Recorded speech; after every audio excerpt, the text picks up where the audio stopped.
Let me see the GPU, guys. This is it. Welcome to an AI data center where you can hear. This is extremely loud right now. And feel. This can blow dry my hair. The power. The AI's in there. By 2028, data centers like this across the country could use 12% of all US electricity, enough to power more than 55 million homes for a year. And yes, you are increasing that energy. Every time you hit enter on an AI prompt, it's routed through places like this. We need to do the AI, and we need more than double the energy, the electricity that we currently have. But I wanted to know how much power I use when I do the AI. Is generating an image or a video the equivalent of making a steak on an electric grill? Oh yeah. Okay, let's start with tracing this prompt. Create a video of a dancing steak. The moment you hit enter, that request gets routed to a place like this massive building I visited in Ashburn, Virginia, aka Data Center Alley. This building, and the many around it, are owned by Equinix, one of the largest companies powering the internet and now AI. When your prompt arrives at the data center, it kicks off inference, the process where the model thinks and responds to your request. Rows of powerful GPUs generate your request, in this case, the dancing steak. This process is not the same as AI training. That happens earlier, when the model learns from massive amounts of data. Back to my question. How much energy am I using every time I make that single image or video? Google, Microsoft, and other generative AI companies don't share that information. We asked them, but researchers have done their own calculations. The goal is to use a standardized methodology, so same data set, same hardware, kind of same setup, and compare different models in terms of energy usage. Sasha Lucioni and other researchers test how much energy is used when generating text, images, and video using Nvidia H100 GPUs. She found the energy required to generate content varies widely depending on the AI model and the GPU setup. That brings us back to this electric grill. So I plugged in this handy power meter to the grill, cranked up the heat, and threw a pretty thin steak on. Oh yeah. If you're generating text, that could burn anywhere from 0.17 watt-hours to 2 watt-hours, equal to running this grill for about 4 seconds. Generating an image, add 1.7 watt-hours. All that less than 10 seconds on the grill. But short videos can use far more power. In tests of various open source models, videos took anywhere between 20 watt-hours and 110 watt-hours. At 110 watt-hours, one steamed electric grill steak, about equal to one video generation. I wouldn't eat it, but my dog would. At 220 watt-hours, it was looking much more edible. So 2 video generations equals 1 pretty good looking steak. That might not sound like much power, until you consider the short film we made using Google Veo and Runway. Lucioni's numbers come from open source models that generate 6-second 480p clips, far lower quality than tools like Google Veo. We generated 1,008-second 720p clips for our film.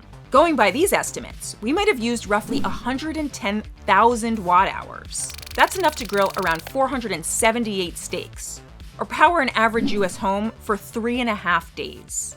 Then again, Google and others might have more efficient systems, so it could have taken less energy. Often I get asked, well, how does your research on open source compare to ChatGPT or Gemini or Sora? Until we get access to these models, we can't actually give any information, and so all we can do is kind of do estimates. Recently, OpenAI has shared something. In a blog post, CEO Sam Altman said that the average query uses about 0.34 watt-hours of energy.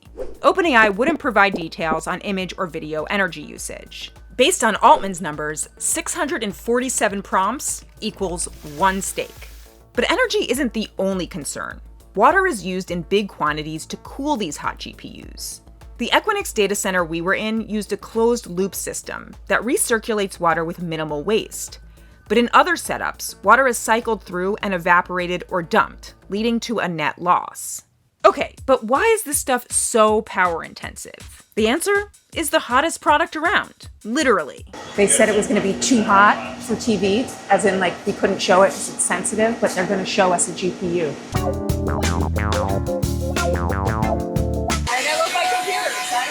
Nvidia GPUs are some of the most powerful and expensive chips on the planet. This superpod held 31 Nvidia DGX H100s. each packed with 8 GPUs, totaling around $9 million in hardware alone. When people say their GPUs are cooling, it's real. These chips generate so much heat, they'll shut down if they get too hot. So the fans work overtime to keep them cool. This is where the cold air comes in, and this is where the hot air goes out. And on top of that, the data center uses advanced air and liquid cooling to manage the temperature. Most equipment can run comfortably up to about 90, 92 degrees Fahrenheit. Beyond that, it'll power itself off or literally break. And obviously, all that uses a lot of energy. Sometimes, a rack of GPUs like we saw can use 100 times as much as racks with other equipment, like CPUs. But Nvidia says that the energy efficiency of its newer chips has improved since the chips used in Lucioni's testing. In the past year and a half or so, we've seen a 30 times improvement in energy efficiency. So we're using 1/30th of the energy for the same inference workload that we were just a year ago. So what did we learn here today? Certainly that AI and GPUs draw huge amounts of power. And as AI demand grows, so will the size and number of these data centers. We saw several new ones already under construction in Data Center Alley. But the big question, is it worth it? Is that one silly video worth the same energy it takes to make a meal or charge a laptop? You know, if people saw how much energy was being used for each silly cat video that they generated, maybe they'd think twice, or they'd do it in a more conscious way, or they'd make decisions. I'm going to use this model and not that model. I'm going to use my phone for a calculator, not ChatGPT for a calculator. But it's not all fun and viral videos. That big GPU cluster we saw, it belongs to Bristol Myers Squibb, and it's being used to discover new drugs. So they're actually investigating which molecules might have application in treating disease in the future. So there's some workloads we really root for, and those are some examples. I'm not going to eat any more of that.